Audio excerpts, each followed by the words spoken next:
که نن سبا موږ تاسو ګورو نو د تبي زکام ټوخی سینه خرابېدل ستوني خوږېدل یا د مرۍ خوږېدل دا وبا خپره شوي چې دا بیماری یو د لاندې 3 وایرسو له امله منځته راځي کوم د چې کرونا وایرس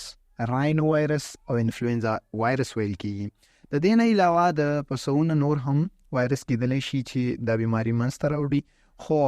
په عمومي توګه همدا 3 وایرس د دې بیماری د راتګ سبب ګرځي دا وایرس په بدن کې د 3 نه واخله د 14 ورځو د مودې لپاره په بدن کې وي او بیا له منځه ځي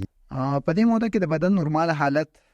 دا په تبه زکام الرجي د پوزې بندېدل او بهېدل ټوخی سینه خرابېدل او د ستوني خرابېدل په ټول بدن او خاصه توګه بیا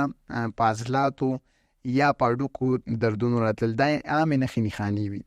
د علاج او مخنیوي لپاره باید څه وشي که وګورو نو یخني ډېره ده بارانونه هم نشته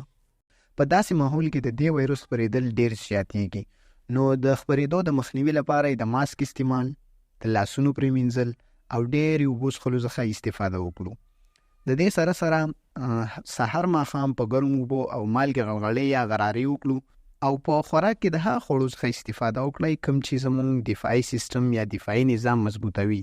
لکه د جوش هګۍ شادو او د ادرکو تور چای څخه استفاده ضرور وکړئ په هغه صورت کې چې ستاسو د بدن درجه حرارت سیوا شوی وي نو کولی شئ 2 ګولۍ پیراسټامول وخورئ تر څو تبه راکمه شي د پوزې د بهېدو په صورت کې تاسو کولی شئ د الرجي د ګولو څخه استفاده وکړئ او که چېرته ټوخی لرئ نو د ټوخي شربت استعمال کړئ او که چېرې ستاسو پوزې بندې وي نو تاسو کولی شئ د ساده ګرمو اوبو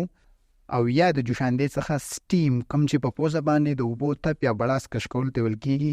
ضرور واخلئ دا په یاد ولرئ چې په وایرس ته هیڅ قسمه د انټي ګولو یا د کپسولو اثر نه وي نو هر کله چې موږ ته د وایرل انفیکشن یا د وایرس له امله بیماری راشي نو د ځان نه د هر قسمه انټي د استعمال څخه ډډه وکړئ اول خو دا وایرس د 3 ورځو نه واله د 14 ورځو په موده کې په خپله ښه کېږي او که چېرته تاسو ته تکلیف سیوا شي نو په هغه صورت کې تاسو ډاکټر ته ځان وښایئ او د فارماسیسټ یا د ډاکټر په مشوره د هغه دوايانو څخه استفاده وکړئ کومه چې تاسو ته ډاکټر یا فارماسیسټ لیکي